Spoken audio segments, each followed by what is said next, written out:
ലോകത്ത് ഇത്രയും ചെറ്റത്തരം പ്രവർത്തിക്കുന്ന ഒരു രാജ്യം വേറെ ഉണ്ടോ എന്ന് ചോദിച്ചു കഴിഞ്ഞാൽ ഇസ്രായേൽ അല്ലാണ്ട് വേറെ ഇല്ല. കാരണം ഇസ്രായേൽ അല്ലാത്ത രാജ്യങ്ങളെല്ലാം കാണുന്നത് എന്താ, അത് മനുഷ്യരായിട്ടും കാണുന്നില്ല, അവരെ രാജ്യങ്ങളായിട്ടും കാണുന്നില്ല. അന്താരാഷ്ട്ര നിയമങ്ങൾക്കോ രാജ്യത്തിൻ്റെ പല മറ്റ് രാജ്യങ്ങളുടെ സോവറിനിറ്റിക്കോ ഇതിനൊന്നും ഒരു വിലയും കൽപ്പിക്കുന്നില്ല.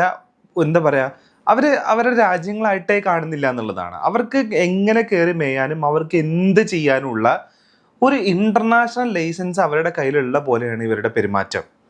അത് ഇനിയിപ്പോൾ അവർക്ക് ഏതെങ്കിലും തരത്തിലുള്ള ദോഷകരമായിട്ട് ബാധിക്കുന്ന ഏതെങ്കിലും തരത്തിലുള്ള രാജ്യങ്ങൾ ഉണ്ടെന്നുണ്ടെങ്കിൽ അവരെ തകർക്കുക, അവിടുത്തെ ഭരണാധികാരികളെ ഇല്ലാണ്ടാക്കുക, ആ രാജ്യം ഇനി തിരിച്ചു വരാത്ത രീതിയിലേക്ക് ആ രാജ്യത്തിനെ നശിപ്പിക്കുക. ഇങ്ങനത്തെ പല പരിപാടികളാണ് ഇവർ ചെയ്യുന്നത്. അപ്പൊ അതില് അമേരിക്ക ഇറാൻ വാറിന്റെ പശ്ചാത്തലത്തിൽ ഇപ്പൊ വരുന്നൊരു ന്യൂസ് എന്ന് പറയുന്നത്, ഇസ്രായേല് ഇറാഖിന്റെ സൈന്യമോ അറിയാണ്ട് രഹസ്യമായിട്ട് ഇറാഖിന്റെ മരുഭൂമിയിൽ ഒരു മിലിറ്ററി ബേസ് ഉണ്ടാക്കി എന്നുള്ളതാണ്. ഈ ബേസിൽ നിന്നിട്ടാണ് ഇവർ ഇറാനെതിരെയുള്ള ആക്രമണങ്ങൾ ഏകോപിപ്പിച്ചത് എന്നുള്ളതാണ് പറയുന്നത്.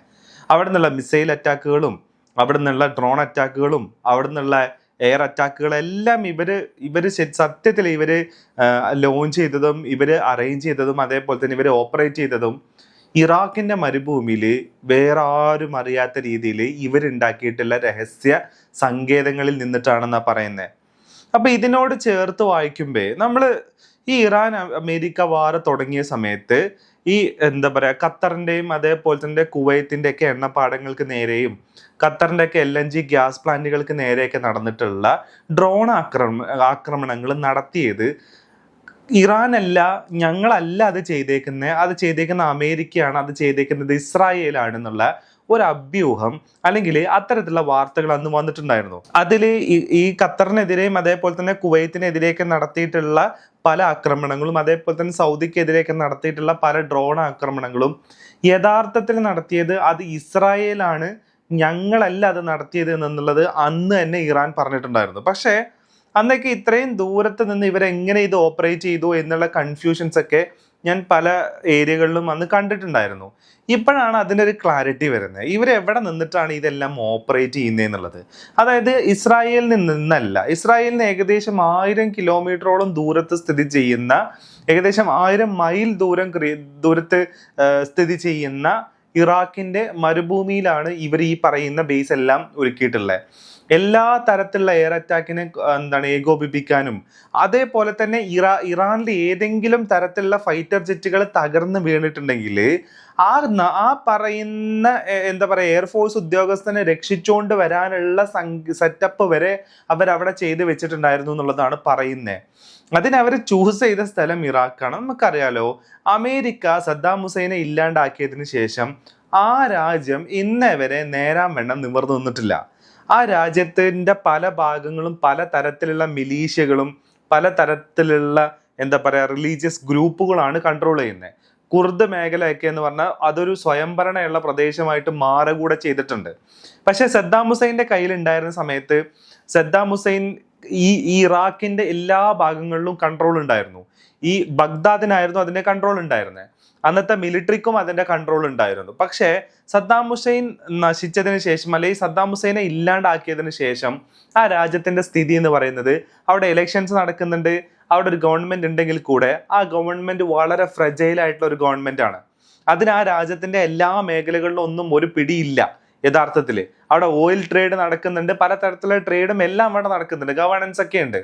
പക്ഷേ സ്ട്രോങ് അല്ല സിസ്റ്റം. ആ സ്ട്രോങ് അല്ലായിക മുതലെടുക്കുകയാണ് യഥാർത്ഥത്തിൽ ഇസ്രായേൽ ചെയ്തിരിക്കുന്നത്. ഇവർക്ക് സത്യത്തിൽ ആവശ്യമായിട്ടുള്ളതും ഇവരുടെ അയൽ രാജ്യങ്ങളോ അല്ലെങ്കിൽ ഇവരുടെ പ്രമൈസസിലും ഇവരുടെ ചുറ്റുഭാഗമുള്ള രാജ്യങ്ങളിൽ സ്റ്റേബിൾ ആയിട്ടുള്ള ഒരു ഗവൺമെന്റ് ഇല്ലാണ്ടിരിക്കുക എന്നുള്ളത് തന്നെയാണ് അവരുടെ ആഗ്രഹവും. അവർക്കെതിരായിട്ടുള്ള ഒരു ഡിസൈൻറ്റും വരാത്ത രീതിയിലേക്ക് ആ രാജ്യങ്ങളെ മാറ്റുക. ഇപ്പൊ ലിബിയ നോക്കുകയാണെന്നുണ്ടെങ്കിൽ നമ്മൾ ഗൂഗിൾ മാപ്പിലൊക്കെ നോക്കുമ്പോൾ അല്ലെങ്കിൽ വേൾഡ് മാപ്പിലൊക്കെ നമ്മൾ നോക്കുന്ന സമയത്ത് ലിബിയ എന്ന് പറയുന്ന ഒരു ഒറ്റ രാജ്യമായിട്ട് നമ്മൾ കാണും. യഥാർത്ഥത്തിൽ ലിബിയ ഇന്ന് ഒരൊറ്റ രാജ്യമായിട്ടല്ല, ലിബിയനെ രണ്ടായിട്ട് മുറിച്ച് രണ്ട് ഭാഗങ്ങൾ, രണ്ട് ടീമുകളാണ് സത്യത്തിൽ സ്വയംഭരണം നടത്തിക്കൊണ്ടിരിക്കുന്നത്. ആ ലെവലിലോട്ട് ലിബിയ മാറി. അമേരിക്ക എവിടെ ചെന്ന് ബോംബിടയും എവിടെ ചെന്ന് ജനാധിപത്യം പൂത്തുലക്കാൻ വേണ്ടിയിട്ട് അവിടെ ചെടി നട്ടു പിടിപ്പിച്ചിട്ടുണ്ടോ ആ രാജ്യം എല്ലാം നശിച്ച് നാരണക്കല്ലെടുത്ത് പോയിട്ടുണ്ടെന്നുള്ളതാണ്. അതിന് രക്ഷപ്പെട്ടേക്കുന്നത് സത്യത്തിൽ വിയറ്റ്നാം മാത്രമാണെന്നുള്ളതും കൂടെ നമുക്ക് കാണാൻ പറ്റും. അഫ്ഗാനിസ്ഥാനിൽ ചെന്നു, അവിടെ മൊത്തത്തിൽ എല്ലാം തകർന്ന തരിപ്പണായ അവസാനം അവരുടെ കയ്യിലേക്ക്, താലിബാന്റെ കയ്യിലോട്ട് തന്നെ ഭരണം ഏൽപ്പിച്ചിട്ട് അവർക്ക് പുറത്തു പോരേണ്ടി വന്നു. അപ്പോൾ ഈ ഒരു ന്യൂസ് ഞാൻ മൊത്തത്തിലൊന്ന് വായിക്കാം. ഇറാഖിന്റെ പടിഞ്ഞാറൻ മരുഭൂമിയിൽ ഇസ്രായേൽ രഹസ്യമായി സൈനിക താവളം സ്ഥാപിച്ചിരുന്നതായി പുതിയ റിപ്പോർട്ട്.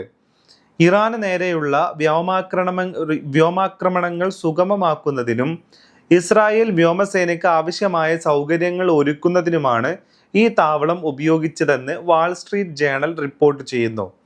ഇറാഖ് സർക്കാരിന് ഈ നീക്കത്തെക്കുറിച്ച് അറിവുണ്ടായിരുന്നില്ലെങ്കിലും അമേരിക്കക്ക് ഇതിനെക്കുറിച്ച് ബോധ്യമുണ്ടായിരുന്നു എന്നാണ് റിപ്പോർട്ട്.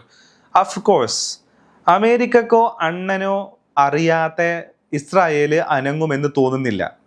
ഇസ്രായേൽ എന്തൊരു തീരുമാനം എടുക്കുമ്പോഴും അത് അണ്ണനെ അറിയിക്കുന്നുണ്ട്.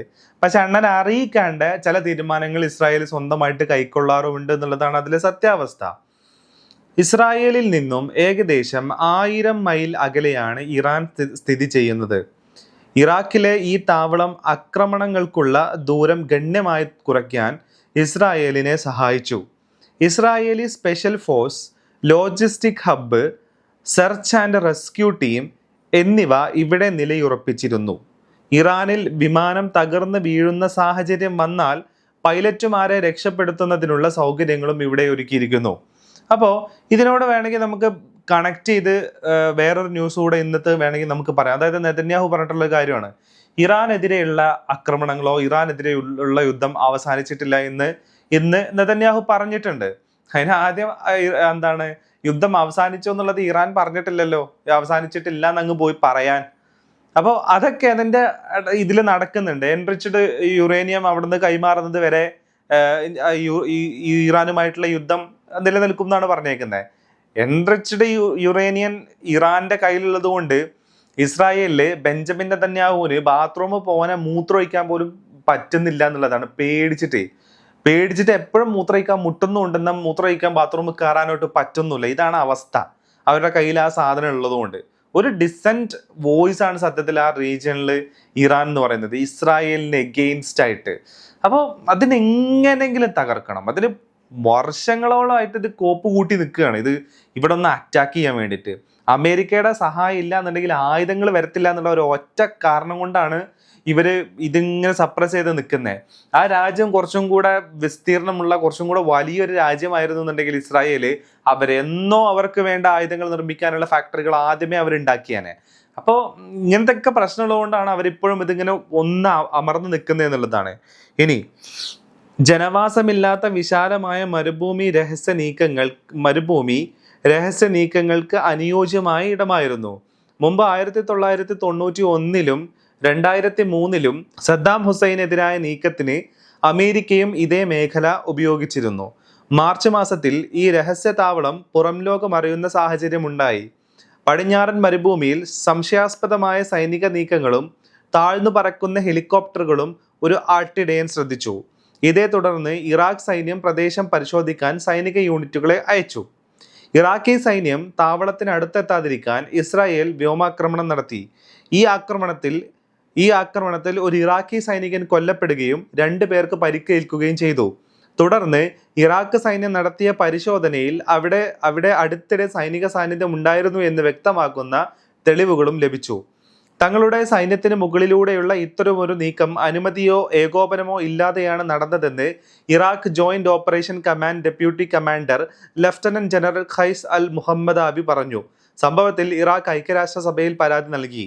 ആക്രമണം നടത്തിയത് അമേരിക്കയാണെന്നാണ് ഇറാഖ് ആദ്യം കരുതിയെങ്കിലും ആക്രമണത്തിൽ തങ്ങൾക്ക് പങ്കില്ലെന്ന് അമേരിക്കൻ ഉദ്യോഗസ്ഥർ പിന്നീട് വ്യക്തമാക്കി. അപ്പൊ ഇതാണ് അവസ്ഥ. ഇവരത് ഈ പറയുന്ന ഇറാഖി സൈന്യത്തിന് നേരെ വ്യോമാക്രമണം നടത്തിയതിന്റെ റീസൺ എന്ന് പറയുന്നത് അവർക്ക് അവിടുന്ന് ഇവാക്യുവേറ്റ് ചെയ്യാനുള്ള സമയം കിട്ടാൻ വേണ്ടിയിട്ടായിരിക്കും. അവിടുന്ന് മാക്സിമം എല്ലാ സാധനങ്ങളും എടുത്ത് ഇവാക്യുവേറ്റ് ചെയ്ത് പോവുകയും അതിനുശേഷം ഇവരുടെ എത്തുമ്പോഴാണ് അവിടെ സൈനിക സാന്നിധ്യം ഉണ്ടായിരുന്നു എന്നുള്ളത് ഇവർ തിരിച്ചറിയാൻ കൂടെ ചെയ്തിരിക്കുന്നത്. ഇറാഖ് ഇവിടെ പോയിട്ട് UN പരാതിപ്പെട്ടിട്ടുണ്ട്. വലിയ കാര്യമൊന്നുമില്ല. യുഎന്നിന്റെ ഒക്കെ പ്രസക്തി തന്നെ നഷ്ടപ്പെട്ട് നിൽക്കുന്ന ഒരു സിറ്റുവേഷനിലാണ് നമ്മൾ നിൽക്കുന്നത്. ആർക്കും ഏത് രാജ്യത്തിന് വേണമെങ്കിലും ആക്രമിക്കാം, ഏത് പ്രസിഡന്റിന് വേണമെങ്കിലും അടിച്ചോണ്ട് പോവാം. ആ ലെവലിലോട്ട് കാര്യങ്ങൾ മാറി. ഒരു വെനുസേലയിൽ പോയിട്ട് അവിടുത്തെ പ്രസിഡന്റിനെ അടിച്ചുകൊണ്ട് പോന്നിട്ട് UN ലോകരാഷ്ട്രങ്ങൾക്കോ ഒരു തേങ്ങാൻ പറയാനില്ലാത്ത അവസ്ഥയാണ്. ആർക്കും ഒന്നും പറയാനില്ല. ഈ രണ്ടാം ലോക മഹായുദ്ധം കഴിഞ്ഞതിന് ശേഷം ഇനി അങ്ങനെ ഒരു സാധനം ഉണ്ടാവരുത്. ഏകപക്ഷീയമായിട്ടുള്ള ആക്രമണങ്ങൾ വേറെ രാജ്യങ്ങൾക്ക് നേരെ ഉണ്ടാവാനേ പാടില്ല, ആ സിറ്റുവേഷനിലേക്ക് പോവാനേ പാടില്ല എന്നുള്ള ആ ഒരു തീരുമാനത്തിന്റെ പുറകിലാണ് UN എന്ന് പറയുന്ന ഒരു എൻറ്റിറ്റീനെ ഉണ്ടാക്കിയെടുത്തത്. അതിന് പുല്ല് വിലയാണ്. ഒരു കാര്യമില്ലാത്ത ഏജൻസീസ് ആയിട്ട് UN മാറുന്നു എന്നുള്ളതും കൂടെ ഇതിന്റെ പുറകിൽ കാണണം. അല്ലെങ്കിൽ ഇപ്പോൾ വെനുസേലയിൽ അങ്ങനെ സംഭവിക്കുമോ? ഇറാന് നേരെ ഈ ആക്രമണങ്ങൾ നടത്തും. പക്ഷെ ഇന്റർനാഷണൽ ലോയിലുള്ള പല ലൂഫോൾസുകളെയും ഉപയോഗപ്പെടുത്തിയിട്ടാണ് ഇവർ ഈ കാര്യങ്ങൾ ചെയ്യുന്നതെന്നുള്ളതും കൂടെ ഇതിന്റെ കൂട്ടത്തിൽ നമ്മൾ കാണണം എന്നുള്ളതാണ്. അപ്പൊ ഇങ്ങനെയൊക്കെയാണ് സംഭവിക്കുന്നത് ലോകത്ത്. എന്താ പറയാ, ഇവർക്ക് ലോകത്തിൽ എവിടെയും ആക്രമണം നടത്താനും ലോകത്തിനെതിരെ എന്ത് കാര്യങ്ങൾ വേണമെങ്കിലും നടത്തിയെടുക്കാനുള്ള ഒരു ലൈസൻസ് ഇവരുടെ കയ്യിലുള്ള പോലെയാണ് ഇവരുടെ കംപ്ലീറ്റ് പെരുമാറ്റം. ലോകത്തിൽ ഇവരുമായിട്ട് ഏതെങ്കിലും ഒരു കരാറിലേക്ക് ആരെങ്കിലും എത്തിയിട്ടുണ്ടെങ്കിൽ ആ കരാർ ഇന്നേ വരെ ഇവർ പാലിച്ചിട്ടില്ല.